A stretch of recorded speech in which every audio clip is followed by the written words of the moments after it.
Hey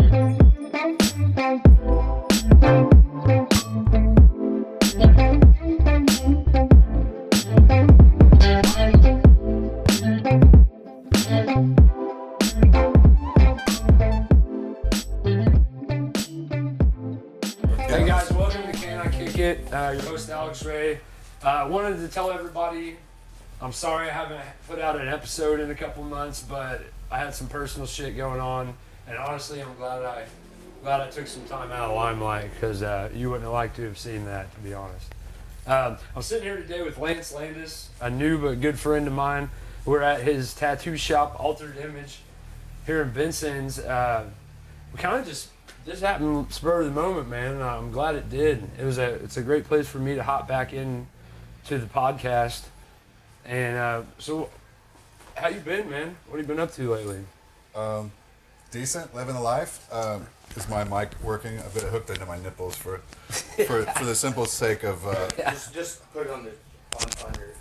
Okay. Yeah. All right. Conventional method, I guess. Yeah. Do you have your nipples pierced? Yeah, that's why I hooked them on there. I want to put on my real nipple. Trying to get a nice charge going. I mean, that'd be a little more extreme.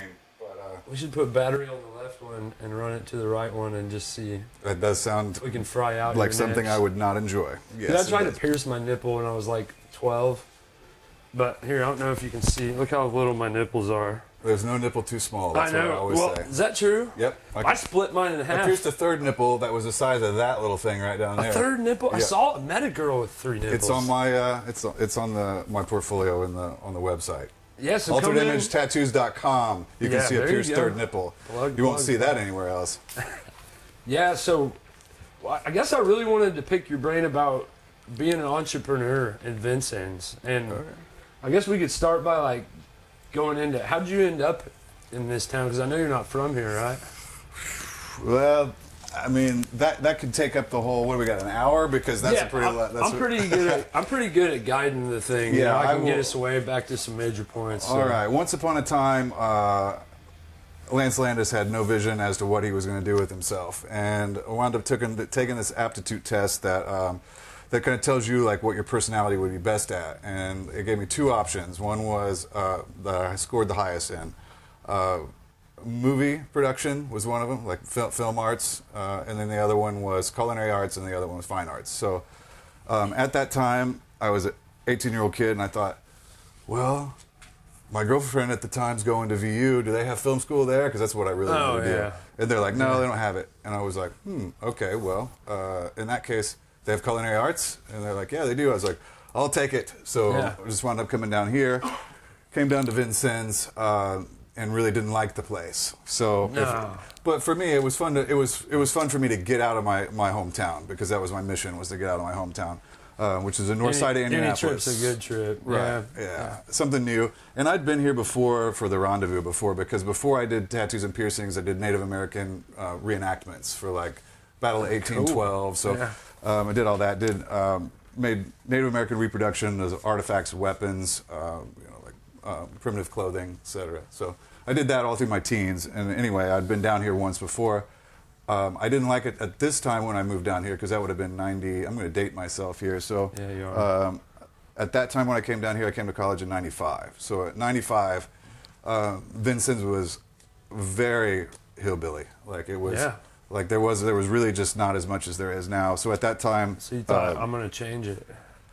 Not really, because I went to college. Turn into that, huh? I went to college here, and then when I left, I literally left out of Vincennes with a U-Haul attached to my Camaro at the time, and I literally hung my finger out the window, and I can cuss on this thing, right? Oh, fuck yeah. Okay, so I was just yelling, "Fuck you, fuck Vincennes! I'm never coming back here." That's what everyone fucking says, man. I said it. I've said it 4 times now. You know, and I've been all the way to England. And I always end up fucking back here. It's got a magnetic pull to it. Do you think it's actually like? And we'll get back to what you were talking about, but do you think it's actually like a vortex? I've heard people say that there's something. I've heard the Native American thing, like it's on the bones of Native Americans. There's something that brings people back here, and it sure as fuck ain't the culture. Well, what is it? It's an interesting question, because I've thought about it as as a kid when I was drive back and forth to Indy, and I would be like introspectively looking at like taking some windshield time and thinking, you know, like thinking about things. And I could remember when I would get to Terre Haute, it felt like this oppressive energy lifted. I felt like there was an oppressive energy that hung around.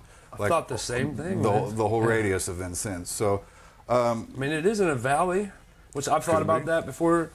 So, and then north of us you have Bedford, right?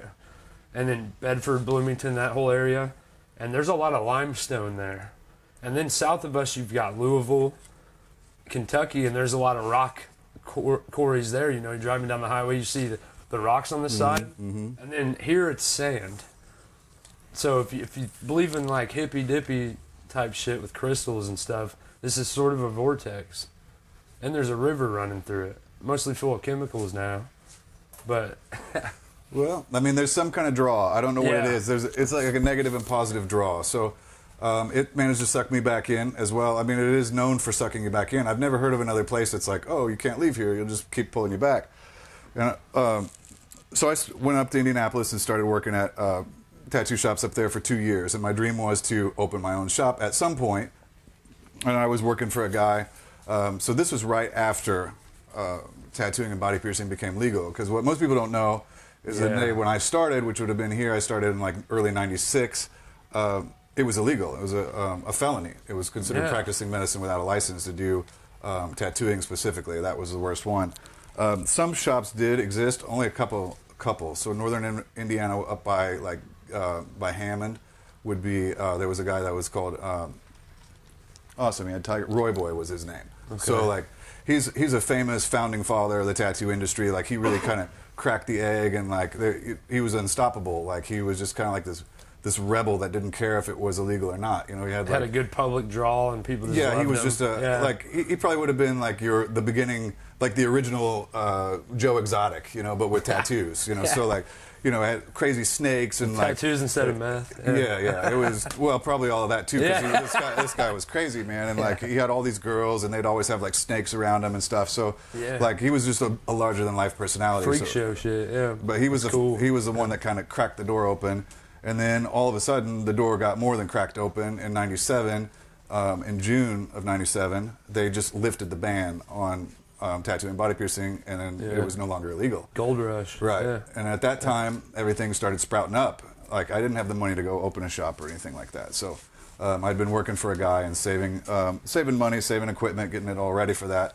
And then I had planned to open in Lafayette originally, because it was one of the only places that wasn't flooded with tattoo shops. College town. And at that time, it had none. And I was going to open one right off of, right on campus, next to Ben & Jerry's in Lafayette. So I kept calling, and because there was a phone number that, you know, for rent on this building, and I'm leaving messages, nobody calls me back. And so I'd call like every day. So finally, after like 30 days or something, I call and somebody answers the phone.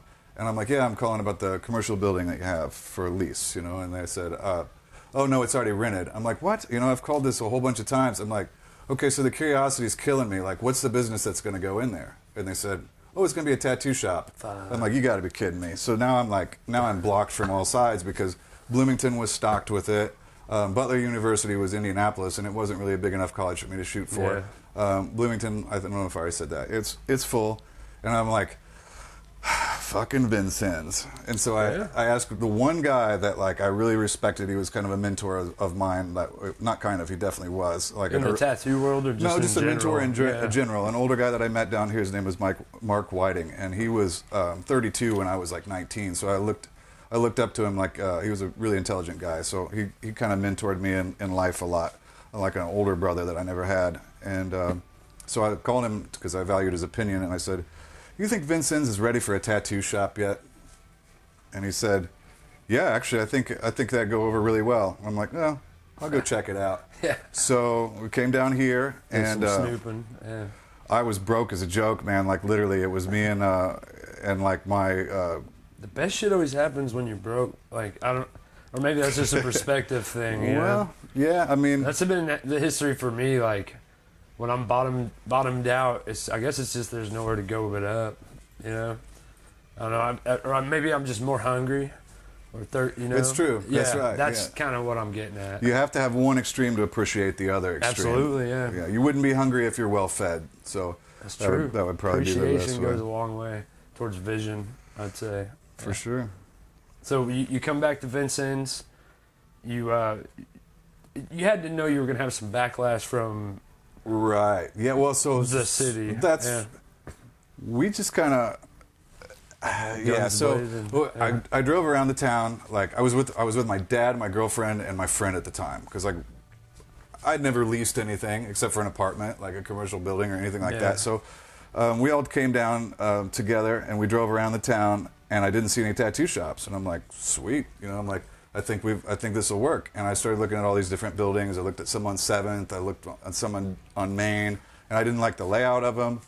And I was like, you know what, like screw it. I don't think we're going to find the right one. And then the right building. If it's not the right building, I don't want it. So we were leaving town, and we went by Walgreens. I'm like, wait a minute, there used to be a car lot over there. I was like, pull in here real quick.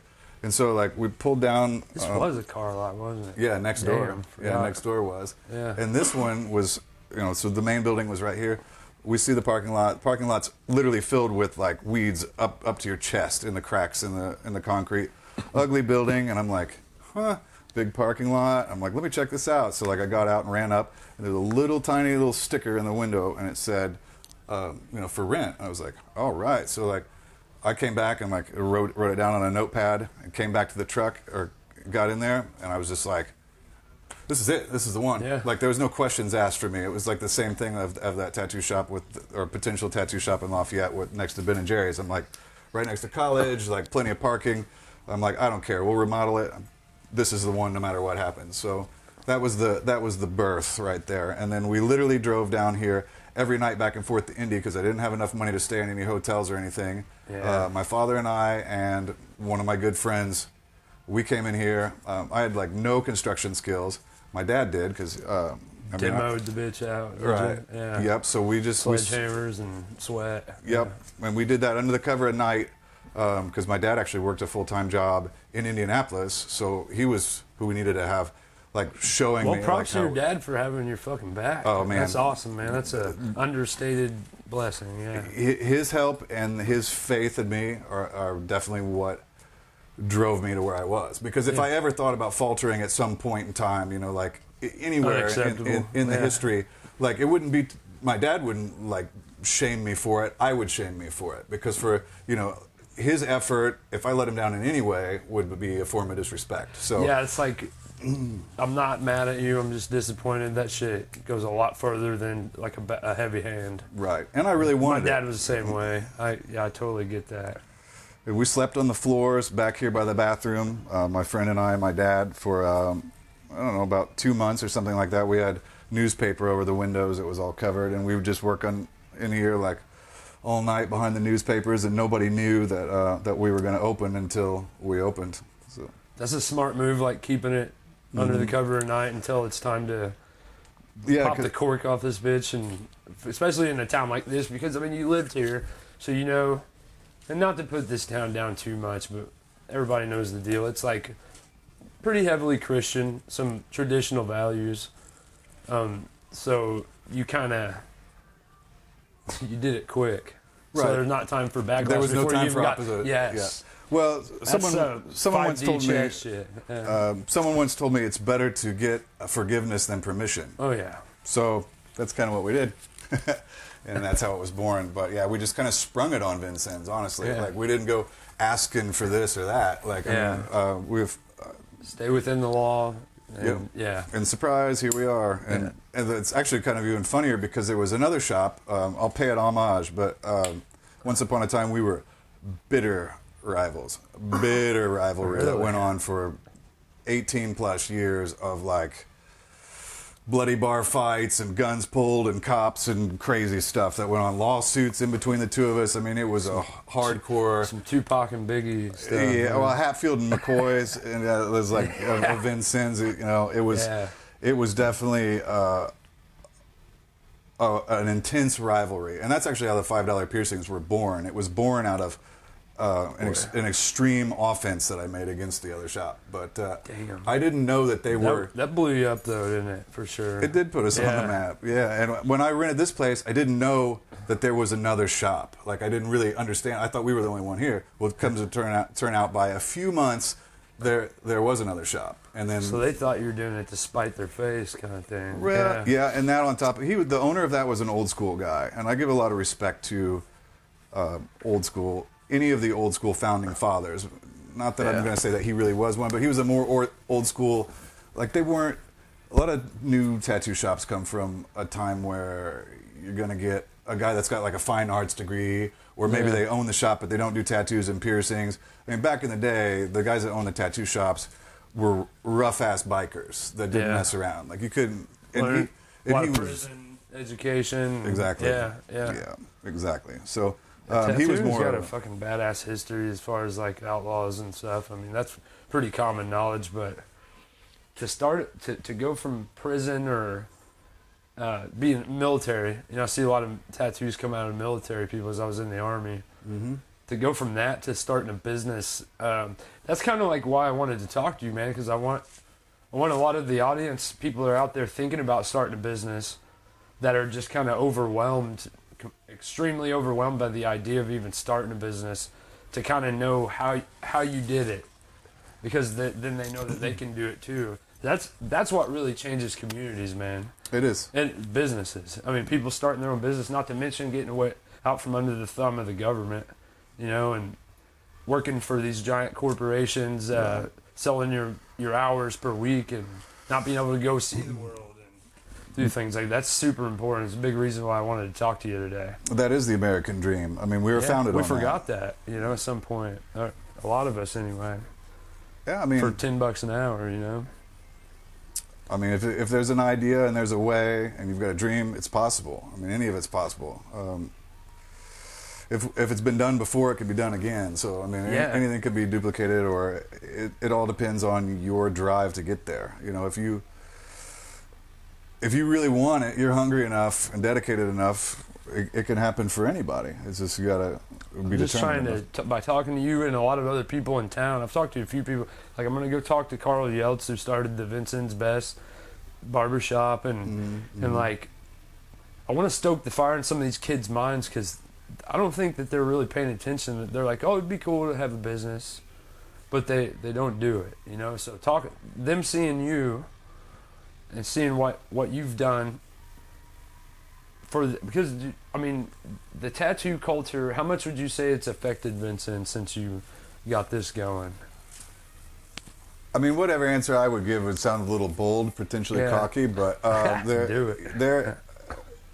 I think that Vincent's is recognized as a place originally for the $5 piercings. That's what pulled people in from all over the place. So, you know, it's not like $5 piercings. I'm going to say put Vincent's on the map. The Rendezvous put Vincent's on the map. You know, absolutely.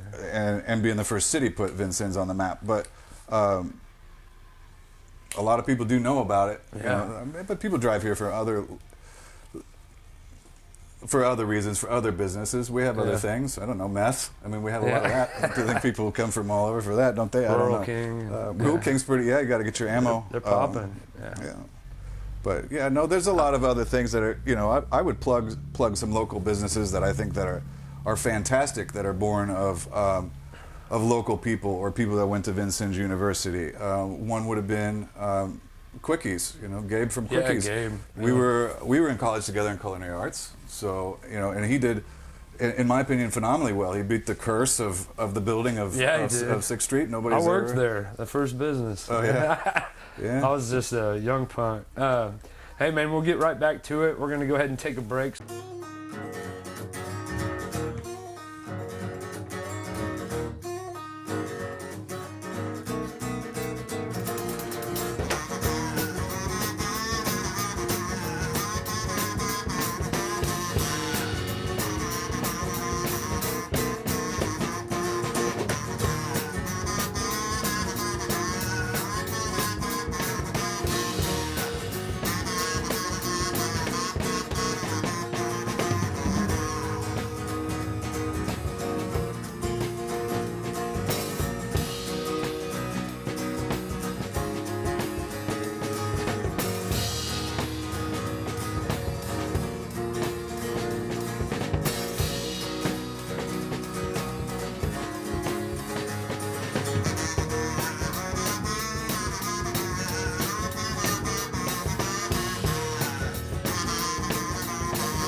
right, guys, we're back. Lance, you were saying about quickies, shouting out to some local businesses. Yeah. Like, I'll just go back to the if Vincent's was welcoming to Altered Image. That's where we were going pretty much. So, I mean, I'll answer that, and then I'll come back and I'll give out the shout-outs to the ones that I really respect and think a lot of, and that they're self-made things. Vincent's, I like it because the city's been super awesome to us and to me. I feel like, for sure. I've been here for 22 years, 24 years collectively now, if we want to count the college years. Yeah. With that being said, during that time, you know, I've seen Vincent's have a tremendous amount of growth. You know, people are really can sometimes be down on Vincent's because we're like the biggest little city. You know, like we're like a little city, but not, you know, not really a town, but not really what you would think of as a city. So we've got just enough, and then too much of the same thing of a whole lot of shit. You know, like, I don't know how many more banks we need, but they keep sprouting up every week. No shit. And then they change their names every month. Yeah, so there's a lot of that. I mean, there's a ton of growth. It's come a long way. We've got a lot of really cool things, particularly in the last 5 years, in my opinion, that this town is really, or city, has done some really awesome things. I guess it really comes down to what do you want to see out of Vincent's, you know, and the things that I support are kind of like the shout-outs you were making, like quickies, like self-made people that are real. Local, Instead man. of corporate bullshit popping up everywhere, and that's the battle. That's the support of the American dream. You got to keep that American dream here. I mean, you really do, because if you don't support, I'd rather pay $1 extra for a tomato that I bought from the farmer's market, let's just say, from somebody local, as opposed to give that, you know, to save $1 for some sorry-ass looking tomato from Walmart, because it's faster or easier. I'd rather support somebody that's involved in paying taxes here. That's just my stance. If more people would do that, come together collectively and help get behind the local businesses, and you know, I'm not complaining saying that no one gets behind us here, because they do. But I think it happens a lot with. Here's my other shout out to Cafe Moonlight, because Cafe Moonlight is a phenomenal local business that most people, you know, it's kind of one of those things that. Like, where's that? They really don't know. And for those that don't know, it's on Main Street, and it's phenomenal. It's some of the best food that you can get in Vincent's, in my opinion. Or Gracie's. I don't know if you ever go there, but that's my homie Kyler and Jordan work over there. They're really, and they're giving back to the community, doing whatever they can in a non-corny, fake corporate-ass way, you know? Sure. And I don't know whose idea on the city it was to create food truck night, but that's a really big, a big city idea for a small city, and I think it's worked out really well for everybody. It gives the people something different,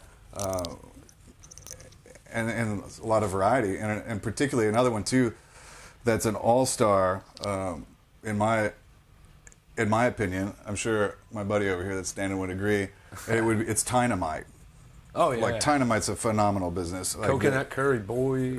Bringing new flavors, bringing new ideas, bringing a loud ass green truck to the streets. You know, like, I definitely big fan. They're good. They're a great business, friendly people, good people. You know, along those same lines, for everybody who's watching, like, I threw this concert last summer with a group of my friends, and we kind of had the support of, like, First City Music Festival people, like Jesse Coomer, and I mean, it was amazing to me. We went out there with just a pretty raw idea, which is just play local bands and have a night where everybody comes out, maybe a couple food trucks. The support was fucking overwhelming. Like, I was real surprised. Everybody, we had donations, we had sponsors. Everybody was pretty stoked because it's like post-COVID too. So everybody was real excited to get something happening again. And I like to see some other people do some more stuff like that. So the more that we talk about this stuff, the more, I don't know, maybe somebody gets an idea and they want to start a podcast or something. Inspiration for sure. That's how things are born, out of just little ideas that snowball into a big idea, that snowballs into a dream, and then manifests into a reality. You know, that's and then you know, have kids like, man, there's nothing to do, and then you know what Uncle Ricky's doing? We'll go to Uncle Ricky's house, and then they're cooking up a batch of dope, and Steve blows off his little finger. Things go south. Like deep south. Yeah, way deep south. Yeah. So can you tell me more about like what it took to get this started? I mean, you busted your ass, demoed the place. Right. Okay. So Was it a battle of really getting the finances going? Or? That's an interesting question, Yeah. and it will have an answer. So, this would be a message that I would give anybody that's considering opening their own business, because it was taught to me. So I didn't want to ask anybody for help for anything. Like I was on my own. I'm living by myself. Like I wasn't living with my parents or something like that. I was eking out my existence. Yeah. Living with my girlfriend at the time when we were Closed mouth don't get fed. 20 years old to 20 to 21. I was working in Indianapolis, and then we had an apartment. It was super expensive for young kids like that.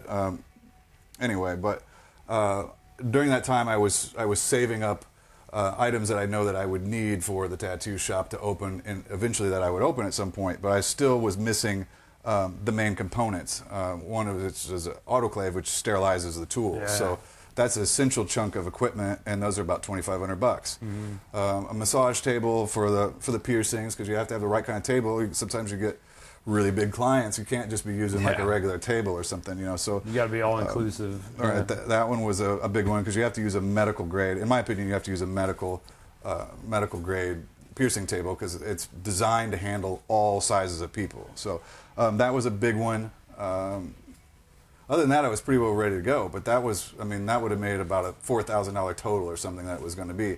And then I had some money saved up, and I had met a guy that I used to play pool with, and he introduced me to a guy that said, hey, you know, he wants to invest in your dream. He's not a tattoo guy, but he knows what you want to do, and he wants to get behind you. His name's Carlos. You know, would you like to meet him? I was like, oh yeah, cool. So we hung out, drank beer, played pool, and then we came to an agreement that we were going to go in partnership. Like he was gonna match money and like pretty well financially back me, and then we were going to be partners.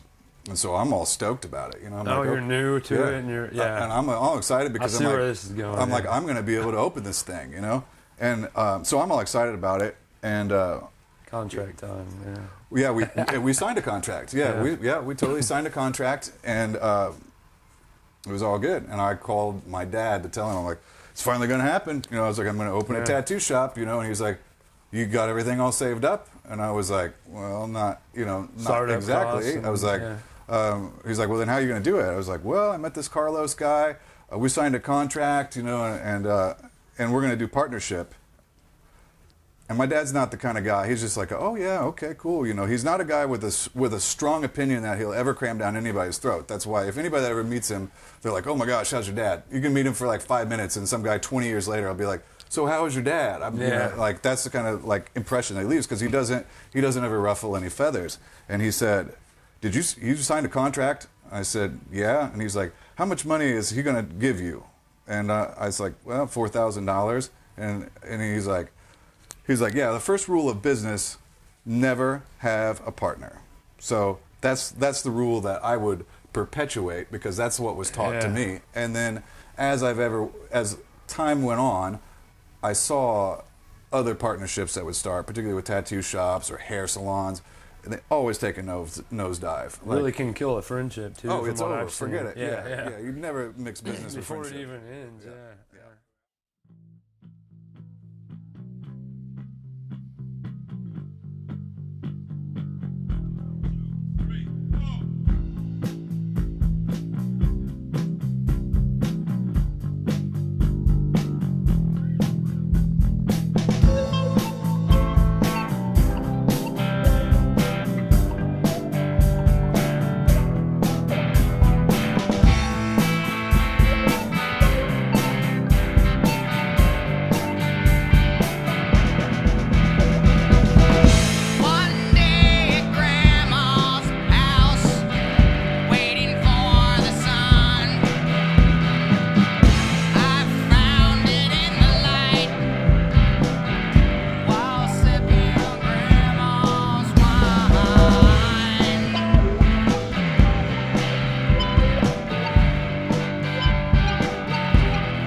about your dad?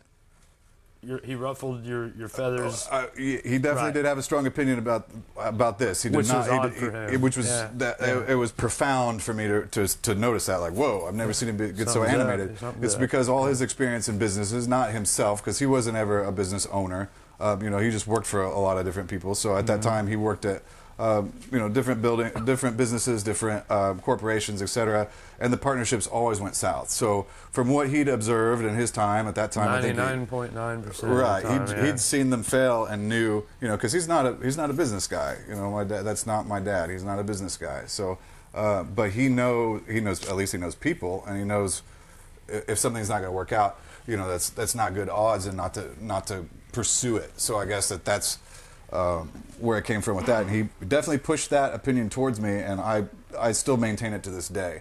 Now, that's just my own personal belief about it. I'm sure there's exceptions to the rule for people that do get financing or get that have an investor or something like that. Clearly, those things do happen, but on a small business perspective, that sort of thing, it can ruin some relationships. Things can get crazy. I can tell you this from the podcast, just from having the podcast. Me and Chris have our roles. Like he's the camera and equipment guy, and I'm the interview idea guy, creative. So I know if somebody were going to partner up with me on the podcast, just relatively speaking here, it would kind of kill my vision, because their vision would come into conflict. And that's got to be tough with something like this, because to feel comfortable with all your money in this thing, you've got to have it executed the way you envision it. Am I right? When you got conflicting visions and money involved, you're just asking for it. You're absolutely just asking for it. So, my recommendation to anybody that was considering opening their own business: just save your money and work on financing for yourself. I mean, there's banks out there now, especially post-COVID, that want to see businesses start doing well. So I mean, they're going to be more liberal with their lending, in my opinion. So, I mean, is it doable? It's doable. It's achievable. If you have buy those little things like you were saying, the autoclave, and store them up if you can. Well, I'm not telling anybody how to open a tattoo shop. You guys are all on your own for that. I'm done raising monsters. I've already raised about 20 monsters. That's why I'm really here. Yeah. One hell of a setup to get me to spill how it's done. But yeah. Yeah, I think the next big thing for you is going to be opening up satellite altered images, right? Never. Never. That'd be a nightmare. No. Management. Nope. They say there's two different philosophies when you open businesses in other locations. It's like you would think that you would have twice the business, but instead you really just have twice the overhead. So sometimes it's not. What's overhead for dummies like me? Okay, so overhead would be like your cost of operation, so you're like your monthly expenses. Okay, so that's before your profit. Correct. Okay. Dummy question, my bad. Yeah. But yeah, so what? Okay, I got a good question. The bar.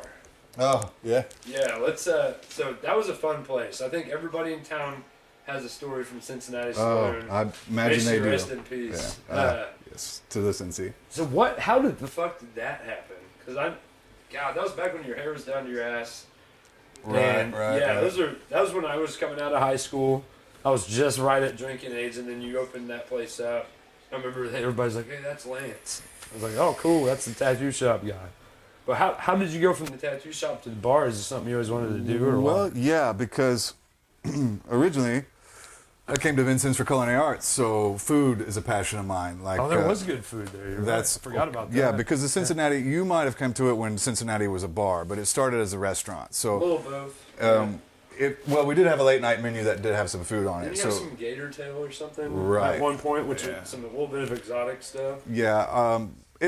The Cincinnati was just kind of born collectively of all the things I like. History, fine foods from other countries, and alcohol. So, I mean, it was just all of that. And it was also the oldest bar in Vincennes. It's the oldest bar in Vincennes. It's the second oldest bar in Indiana. Disputably, it comes down to Slippery Noodle and what was the Cincinnati. Slippery Noodle is downtown off of Meridian Street, and it's known to be the oldest bar in Indiana. But we found documents. Formerly Old Town?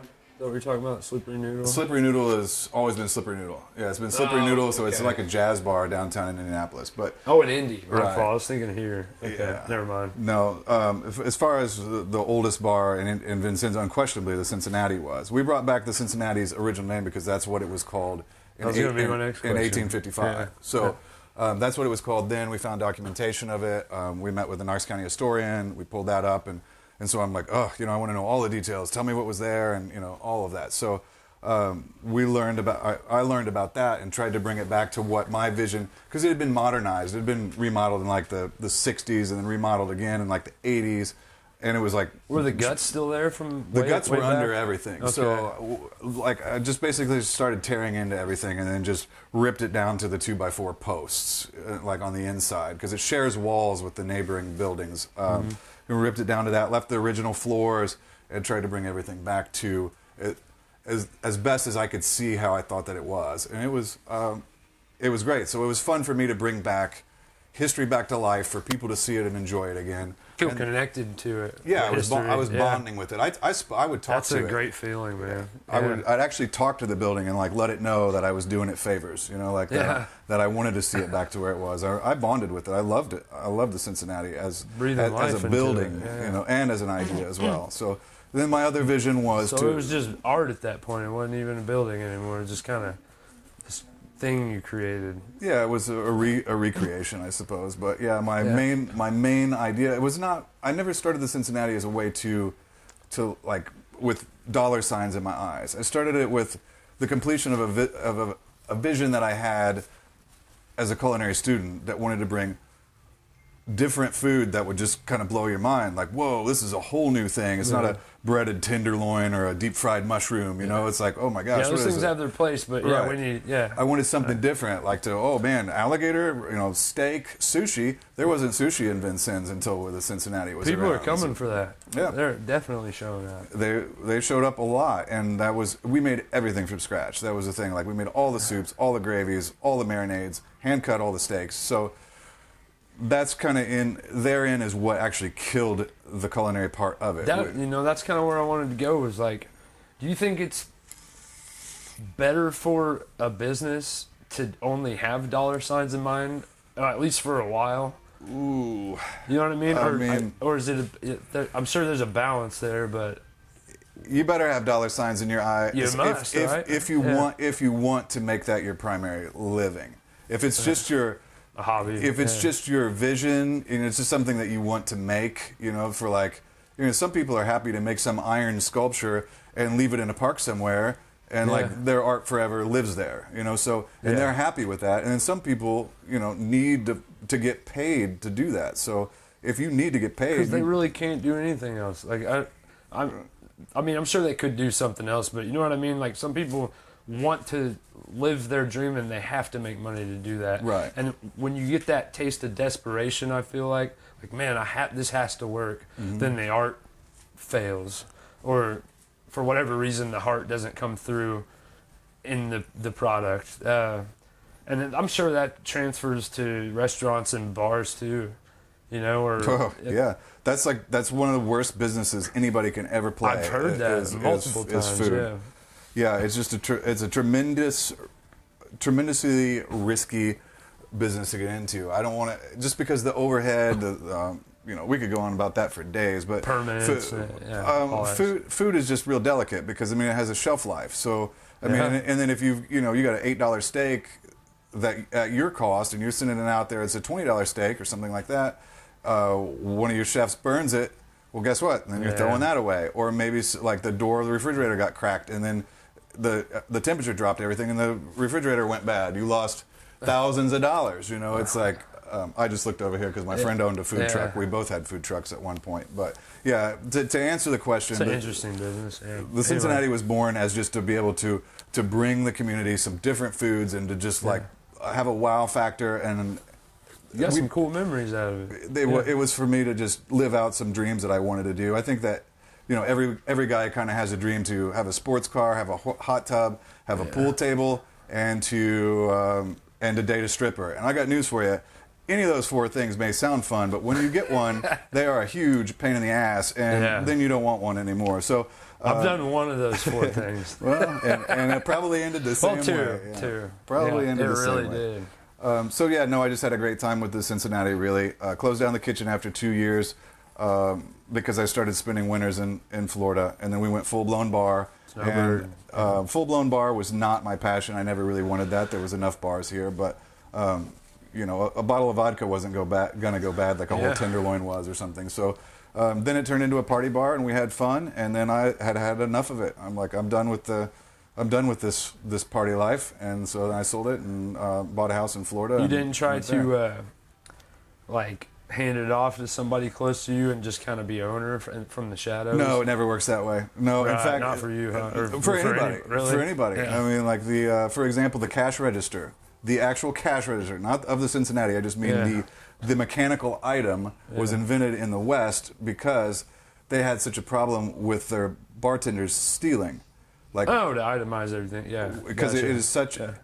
The bar business is a notoriously thefty business. So like, it's really easy for you to, your bartenders to miss things, not ring them up because they've been drinking, or maybe the customers are buying there's a whole shots. show about that. That bar undercover rescue. bar. Yeah, that's it. Any of that. It is a that is not one of those from the behind the scenes you can run it. You have to be hands on.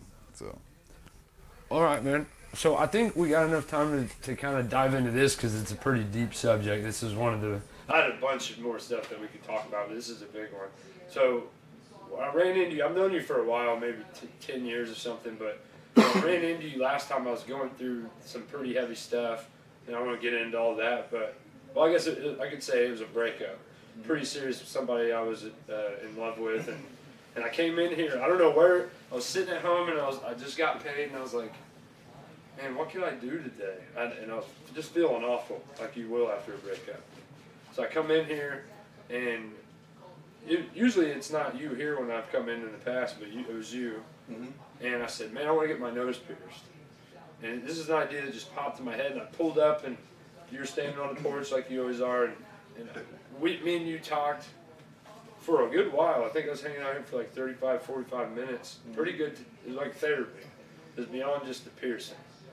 And I never thought about that. I always wondered why people got their shit pierced. I never understood. I've done a few things, but like, it seemed like money I don't have. But I think you can kind of see where I'm going with this. Like, and then I talked to you later because you hit me up and you're like, man, you doing all right? Which I appreciate, by the way. That was big of you. I didn't know who you were or that you would even do that. But what is it about getting a piercing or a tattoo psychologically that kind of makes you feel good when shit's going wrong?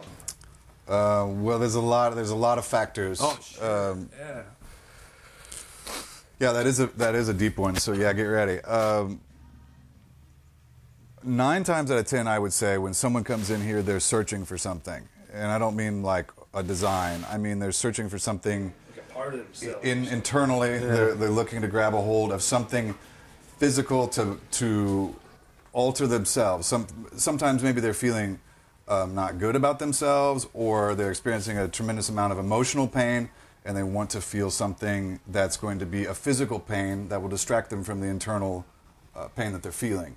And it ends up changing them, actually.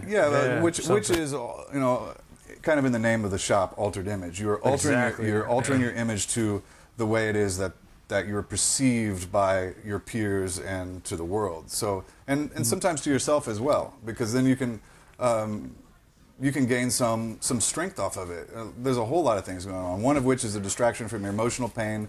The other is a self-awareness that you're gaining because your brain knows, I'm going to have a needle go through my body part, or I'm going to have all this ink going into my skin for hours, and it's going to hurt.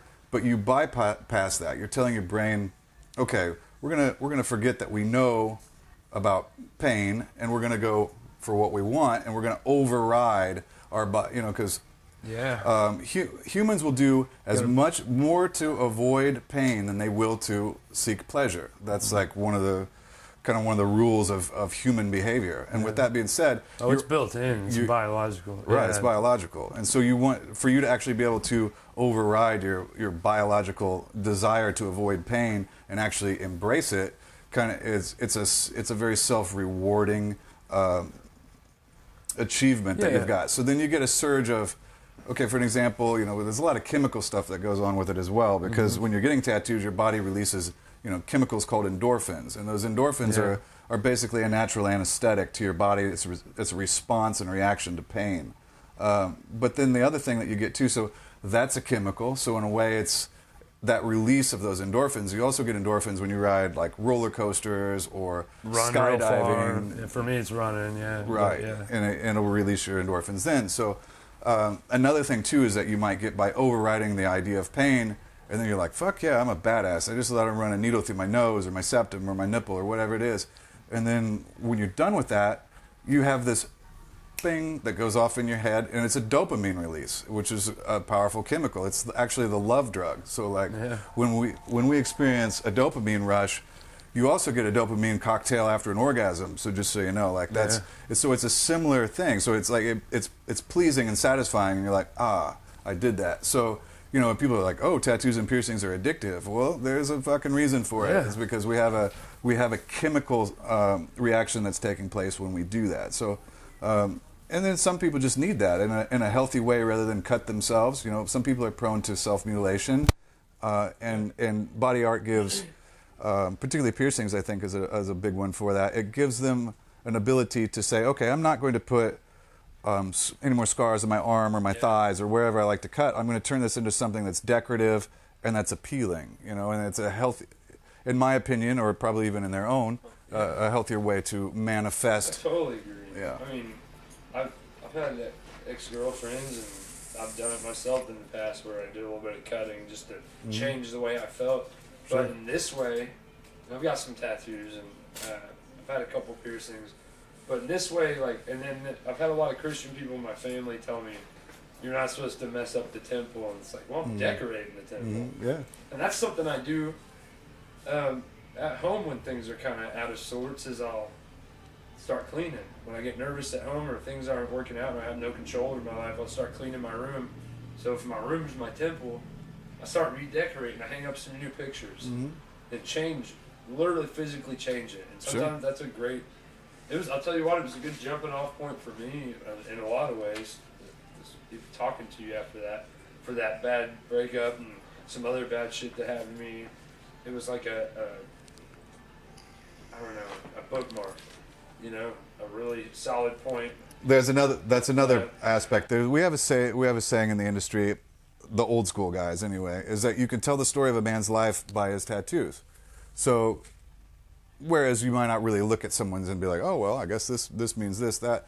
In other words, like ask that man about those tattoos, and you're going to get the story of his life, like what was going on right then. Well, it's not just about the tattoo. Right. It's not the physical. It's not the actual content or the theme of the tattoo. Whereas it might be. I mean, it could be.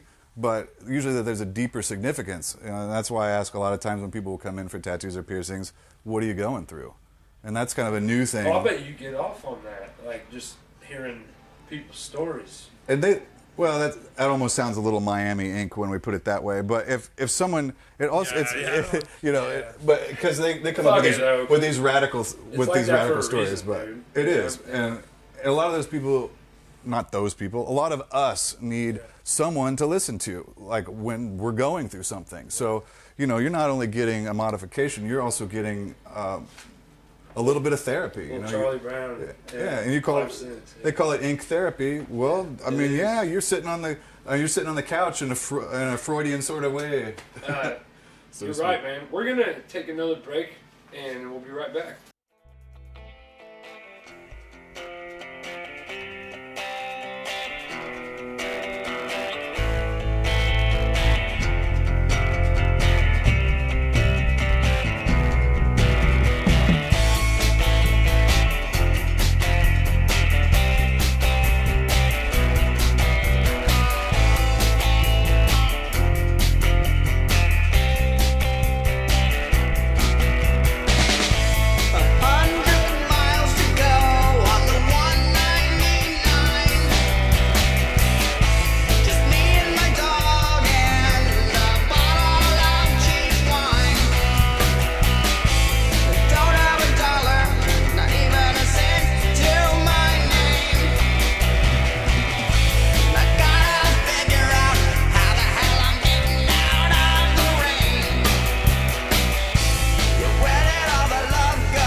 what she said. That's what she said. She's gone. and now she's Which gone. brings me to my point. Yeah, now she's gone. Are we back on? Yeah, we're on. Okay, cool. You guys all missed a great "That's what she said" joke, so you just have to come up with your own, I guess. She's really gone. Yeah. Anyway, yeah, man. So one of the things that we kind of bonded over, I guess you could say, becoming friends was I was going through some hard shit. You coached me up a little bit. I kind of spit some good knowledge your way, and we became friends. Right. What are, I guess, just for our viewers, because I know everybody's pretty quiet about it when you see them out in public, even people you've known for years. Because everybody knows nobody wants to hear all your bullshit. Oh, yeah. Yeah, that's something it took me a while to figure out because I'm a real expressive person.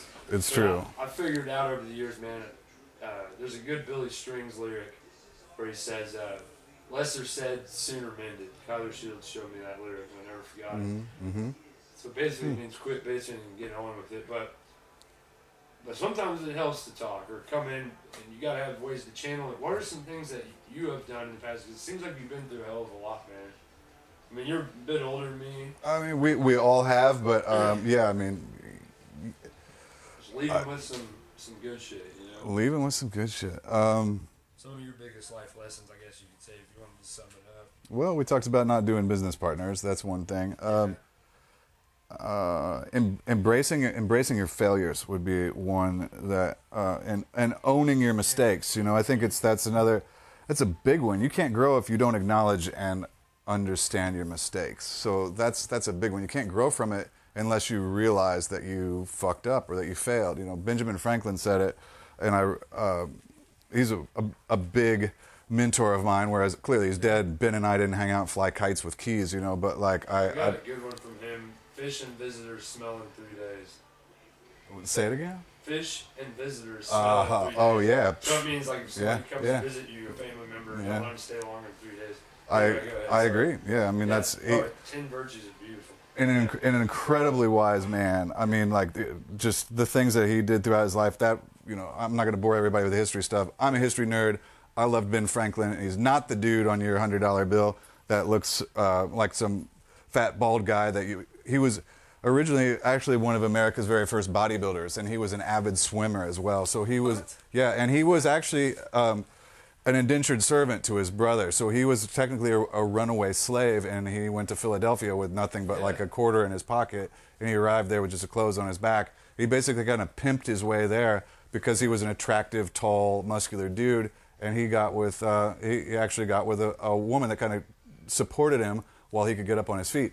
I know that doesn't have to do with his wisdom, but it's just kind of... I guess everything to do with his wisdom. Well, I'm sure it didn't hurt anything, but for somebody that might not know, because they don't teach that in your elementary school. You just see, a fat, like, late 60s bald guy. They don't teach you. Yeah, for sure. But Fuck you, school. Yeah. Somewhere I was going with the Ben Franklin thing, to answer your question. About, Oh. Sorry. I talk a lot. Yeah. No, we've been drinking caffeine like madmen, so. No, you were talking about Ben Franklin giving you some wise advice. Right. So the word he said that the definition of wisdom is a fluffed up word for making tons of mistakes. Yeah. So, and that truly is. I mean, you can't become wise if you haven't failed. So, for anybody, like I would just recommend as a life advice. I don't know what the actual question was here, but for failure, embrace it, own it, acknowledge it, and grow from it, because that's where the growth comes from. You know, that's another thing I've been saying recently is nobody ever grew from being comfortable. It just doesn't happen. My greatest achievements in my life came out of my greatest failures or greatest disappointments. So, rather than, you got two options. You can lay down and be dead, or you can figure out how the fuck to get up and brush yourself off. You've got two options. There's only two kinds of people in the world. The ones that lay down and take it, or the ones that figure out how to get up, brush themselves off, and get stronger. Sometimes it's got to be just as simple as that to get moving again. Just give yourself two choices in one direction. Because I'm guilty of this totally. Being like, well, people give me that advice, and that's happened more than once, and I say, you don't understand it. It's a little more complex. It is. It's always, infinite minutia that you're going to battle. But until you say like, move the fuck on and quit bitching, and it's not always that simple, to be honest. But ultimately, you have two directions, up or down. I mean, that's kind of what I got out of what you're saying. Yeah, and I also believe another thing that I really kind of live by is that you are a master of your own destiny. You know, like to a degree. You know, I'm not going to say you can choose exactly where your destiny will lead you, but you can put your feet forward. If it doesn't matter, you know, if you've got a goal or an idea, it starts with 1 step, 2 steps, 3 steps until you actually reach that destination. So as long as you keep walking and you keep your eye on that path, you can get there. You know, it depends on your motivation to get from your brainchild, your idea, to make it manifest. That's on you. You know, if you want to lay down and give up, then once again, that's on you. You know, you can say, well, this happened or that happened and da da da da. Well, yeah, but I mean, you can make your choices. You're responsible. Your choices in life, in regard to anything, whether it be business, relationships, life choices, anything, you make those choices. Therefore, that makes you the master of your own destiny. Unfortunately, if bad shit happens to you and it keeps happening to you and you give up and lay down, they're going to mourn you for a little bit. But dude, people move. You die. Even people I love, they died. I had to move on. You know, nobody's going to sit around crying forever about you. You know, if you gotta, you're the only one who really gives a fuck about you. It's true. It's sad, dude, but it's the reality. It's fucking hard to accept sometimes, but you come into the world alone, you leave it alone, so you know you can only count on you. Can't put your. You all love yourself, you know. You've got to. I think one of the best quotes I've ever heard in that arena was, "The first best time to plant a tree is 20 years ago. The second best time is now." So when you're talking about the steps towards getting the business done. And you know, man, I think a lot of people can look up to you as somebody in this community who is a little bit outside of the norm that we grew up with in school. You did your own thing, man, and the whole thing, the business. You threw a bar just to celebrate your culinary desires. You're somebody to look up to in this community, man, and I appreciate you taking the time to sit down with this on Can I Kick It? And if anybody needs to come see you, come to Altered Image and have some money. I'll be right here. Yeah. You don't necessarily need that much money because we have the most affordable piercings. You need some piercing or tattoo therapy. You know, you just catch me at the right time on the front porch. You got something on your mind, I'll be happy to talk to you. I definitely appreciate you for having that suggesting it to me. It's an honor. So definitely enjoyed myself. And maybe down the road we can get you back on the show. If you want to come in, I've keep talking about this. I want to have like a panel of people, and we've sure got the resources finally. We've got a recording studio locked in. We've got a film studio over here, thanks to P.W. Mishler.